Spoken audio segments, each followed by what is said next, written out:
ఏమిటంటే, అంటే పరలోకానికి ఎవరైతే వెళ్ళబోతున్నారో, మనం అందరం కూడా పరలోకానికి వెళ్ళబోతున్నాం అనే విశ్వాసం మనకుంది.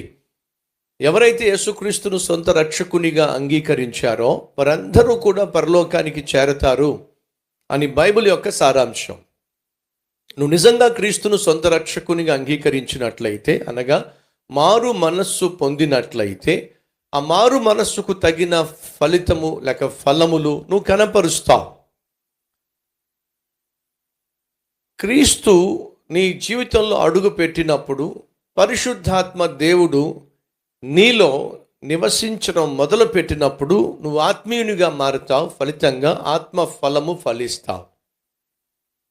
కాబట్టి భక్తుడైనటువంటి యోహాన్ అన్నాడు, మీరు మారు మనస్సుకు తగిన ఫలము ఫలించండి. అంటే మారు మనస్సు పొందినవాడు మారు మనస్సుకు తగిన ఫలాన్ని ఫలిస్తాడు. రక్షించబడిన వాడు రక్షకుణ్ణి క్రియల్లో చూపిస్తాడు. పరిశుద్ధాత్మ చేత నింపబడిన వాడు ఆత్మ ఫలాన్ని క్రియల్లో చూపిస్తాడు. పరలోకానికి వెళ్ళేవాడు ఈ భూమి మీద ఒక ప్రత్యేకమైన వ్యక్తిగా కనబడతాడు. తనలో ఆ కార్యాలు కనిపిస్తాయి. ఏమిటి ఆ కార్యాలంటే, అతడు యథార్థంగా జీవిస్తాడు, నీతిగా జీవిస్తాడు, అబద్ధమాడకుండా జీవిస్తాడు, కొండెములు చెప్పకుండా జీవిస్తాడు, ఎవరిని నిందించడు, ఎవరికి కీడు చేయడు, అంతేకాకుండా పాపాన్ని అసహించుకుంటాడు. ఈరోజు మరలా కొన్ని విషయాలు త్వరగా పూర్తి చేసే ప్రయత్నం చేస్తాను. మరికొన్ని విషయాలు మీతో పంచుకొని మిగతా విషయాలు పూర్తి చేయాలని ఆశపడుతున్నాను. 8వదిగా అతడు భక్తులను సన్మానిస్తాడు.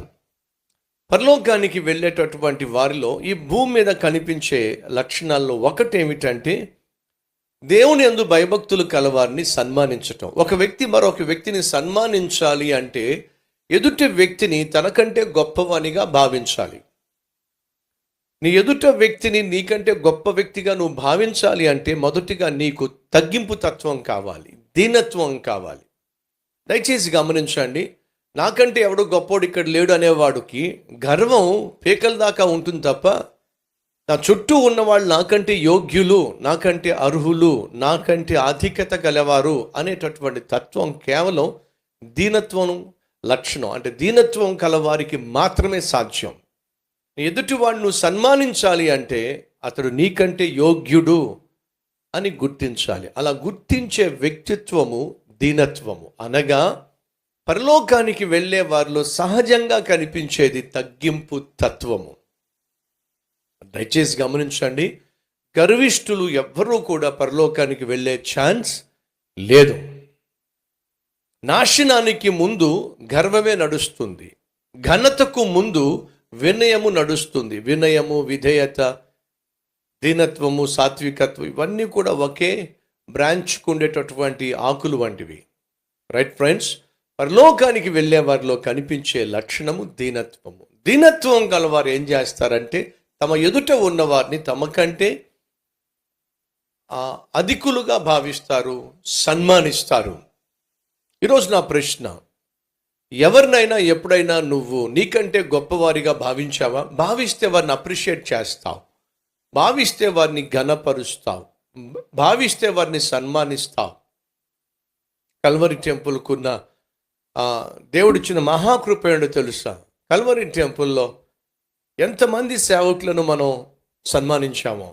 కల్వరి మహిమోత్సవాలు ఎక్కడ ఏర్పాటు చేసినా స్థానికంగా ఉన్నటువంటి సంఘ కాపురులందరినీ కూడా స్టేజ్ మీదకు ఆహ్వానించి వారిని సన్మానించి వారికి అభినందనలు తెలియచేసి, నేను నా కుటుంబము మన కల్వరి టెంపుల్ బృందంతో కలిసి వారికి ఎక్కడికి వెళ్ళినా సరే ఒక చక్కని సూట్ క్లాత్ వారికి బహుకరించి వారిని సన్మానించటము కల్వరి టెంపుల్ యొక్క విధానం. ఈ దీన సేవకుడు నేర్చుకుంది దేవుని సేవకులను సన్మానించటం.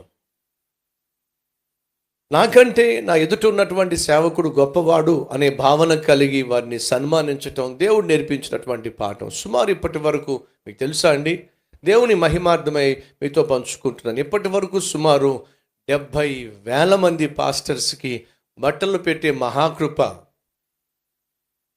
ప్రాముఖ్యంగా ఒక సూట్ క్లాత్ పెట్టేటటువంటి మహాకృప ఈ దిన సేవకునికి కుటుంబానికి నాతో పాటు ఉన్న సేవకులకు దేవుడు అనుగ్రహించాడు. 70,000 మంది సేవకులకు బట్టలు పెట్టడం ఎంత ఆశీర్వాదం. అది ఎలా సాధ్యమైంది తెలుసా? వారు నాకంటే గనులు, గొప్ప సేవ చేస్తున్నారు, వారిని సన్మానించాలి అనే మనస్సు దేవుడిచ్చాడు కాబట్టి అది సాధ్యమైంది. అంతేకాదండి, ప్రభు సన్నిధికి చేరినటువంటి ఆర్ఆర్కే మూర్తి గారిని మన కల్వరి టెంపుల్లో సన్మానించాం. సహోదరులు రాజుబాబు గారిని కల్వరి టెంపుల్లో కల్వరి మహిమోత్సవాల్లో సన్మానించాం. ఈరోజు మన మధ్య ఉండి బలమైన సేవ చేస్తున్న జి శామ్యూల్ గారిని కల్వరి టెంపుల్లో సన్మానించడం జరిగింది. ఎంతో గొప్ప సేవ చేసినటువంటి జోషి గారిని కల్వరి టెంపుల్లో సన్మానించడం మీరు చూశారు. నాకు సువార్తను ప్రకటించినటువంటి దైవజనులు జైపాల్ గారిని మనం కల్వరి టెంపుల్లో సన్మానించాం. ఏసన్న గారిని నేను మనస్ఫూర్తిగా ప్రేమిస్తున్నాను. వారిని కూడా మన మందిరానికి ఆహ్వానించాను. అయ్యా, మిమ్మల్ని సన్మానించాలని ఆశపడుతున్నావా, కానీ ఆ రోజు వారు రాలేకపోయారు. వారిని సన్మానించాలని ఆశ ఉన్నప్పటికీ సన్మానించలేకపోయాం. అంతేకాకుండా తల్లిని తండ్రిని సన్మానించండి. ఎస్, నా తల్లిని నా తండ్రిని నేను సన్మానించాను. అత్తమామలను సన్మానించాను. సేవకులను సన్మానించాను. కాపర్లను సన్మానించే కృప దేవుడిచ్చాడు. అంతేకాదండి, నన్ను బాధ పెట్టిన వారిని కూడా నేను సన్మానించాను. నన్ను అవమానపరిచిన వారిని సన్మానించాను. ఆ మధ్య ఎవరో ఒకరు నా గురించి పాపం మైక్లో స్టేజ్ మీద ఇష్టం వచ్చినట్టుగా మాట్లాడేశాడట, తప్పుగా ఇష్టం వచ్చినట్టుగా విమర్శించాడట. ఆ విషయం మా సహోదరులు తెలియచేశారు. అయ్యా, ఆ మనిషి మీ దగ్గర మేలు పొందుకొని, మీ దగ్గర సహాయం పొందుకొని బయటికి వెళ్ళిన తర్వాత వ్యతిరేకంగా మాట్లాడుతూ మన పరిచర్య గురించి, మీ గురించి ఇష్టం వచ్చినట్టుగా స్టేజ్ మీద వాగాడు అని చెప్పి అన్నప్పుడు నేను చేసిందని తెలుసా? మొదటిగా ప్రార్థన చేశాను. ప్రభువా, నా దగ్గరకు వచ్చి సహాయం పొందుకున్నవాడు, నా దగ్గరకు వచ్చి చేయి చాచి, అయ్యా మీ సహాయం లేకపోతే నేను ఈరోజు మనగలడం కష్టం అని బ్రతిమిలాడిన వాడికి సహాయం చేస్తే, అదే మనిషి బయటికి వెళ్ళి సహాయం చేసిన హస్తాలను నరికే ప్రయత్నం చేశాను. నన్ను ఏం చేయమంటావు? ప్రభు సెలవిచ్చాడు, క్షమించేసేయి. అంతేకాదు, అతనికి అతని భార్యకు బట్టలు పెట్టు. మీకు తెలుసా అండి, క్రిస్మస్ నాడు అతనికి అలాగే అతని భార్యకు చక్కని బట్టలు, ఖరీదైన బట్టలు కొని ప్యాక్ చేసి అందులో ఒక గ్రీటింగ్ కార్డు పెట్టి, క్రిస్మస్ సమాధానానికి సూచన, దేవునికి దూరమైపోయిన మనిషిని తన చెంతకు చేర్చుకోవడానికి తన కుమారుని లోకానికి పంపించి సమాధానాన్ని స్థాపించాడు. ఈ క్రిస్మస్లో నేను సమాధానమే కోరుతున్నాను అని చెప్పి ఆ వ్యక్తికి బట్టలు పంపించాను. నన్ను ద్వేషించిన వారికి కూడా సన్మానం చేసేటటువంటి కృప నాకు ఇచ్చాడు. ఒకసారి నేను ఒక మీటింగ్కి వెళ్ళినప్పుడు ఆ మీటింగ్లో నేను ఒక మూల కూర్చున్నాను. ఈ లోపల ఒక చక్కని గొప్ప దైవజనులు వచ్చి కూర్చున్నారు. వారు వచ్చారు అని చెప్పి నేను గబగబా లేచి వచ్చి వారికి షేక్ హ్యాండ్ ఇవ్వబోయాను.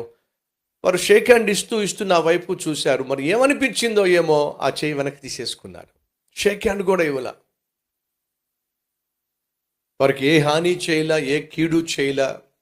వారిని గొప్ప దైవజనుడిగా భావించా, ఇప్పటికీ భావిస్తున్నా. కనీసం షేక్ హ్యాండ్ కూడా ఇవ్వలేకపోయారు. మనసులో బాధ అనిపించింది. వచ్చి కూర్చున్నాను. ప్రభువా, ఆ సేవకుని దగ్గరకు వెళ్ళి వారు గొప్ప సేవకులు అని చెప్పి వారికి షేక్ హ్యాండ్ ఇచ్చే ప్రయత్నం చేస్తే కనీసం షేక్ హ్యాండ్ కూడా ఇవ్వలేదు. ప్రభువా, నన్నేం చేయమంటావు? ప్రభు ఏం చెప్పాడో తెలుసా? అతన్ని నీ సంఘానికి పిలిపించి నీ సంఘంలో సన్మానించు. ఆ సేవకుడిని మన కల్వరి టెంపుల్కి పిలిపించాను.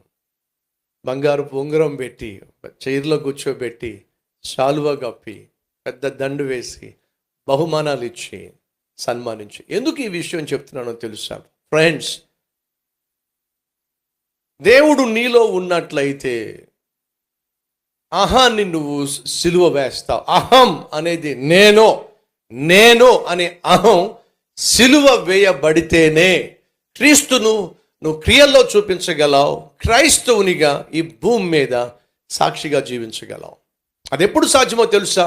నీలో తగ్గింపు తత్వం ఉంటేనే సాధ్యం. తగ్గింపు తత్వం కలవాడే ఎదుటివాడిని క్షమించగలడు.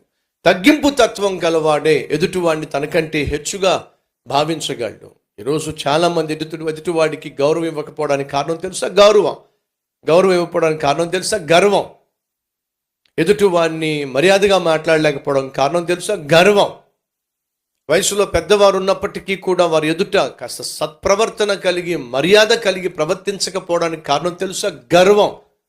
ఆ గర్వానికి మరొక పేరుంది, ఏంటో తెలుసా? ఫ్యాట్. ఇంగ్లీష్లో ఫ్యాట్, తెలుగులో కొవ్వు. ఈరోజు చాలా మందికి పట్టినటువంటి చేడేంటో తెలుసా? కొవ్వు. తమ చుట్టూ ఉన్న వారిని మనుషులుగా కూడా గుర్తించలేనటువంటి కొవ్వు. తమ చుట్టూ ఉన్నటువంటి వాళ్ళు వయసులో పెద్దవాళ్ళు అయినట్లయితే వారిని గౌరవించలేకపోవడం కొవ్వు. తమకంటే వయసులో పెద్దవారై ఉండి ఘనమైన సేవ చేస్తున్నటువంటి వారిని ఘనంగా ఎంచలేకపోవడం కొవ్వు.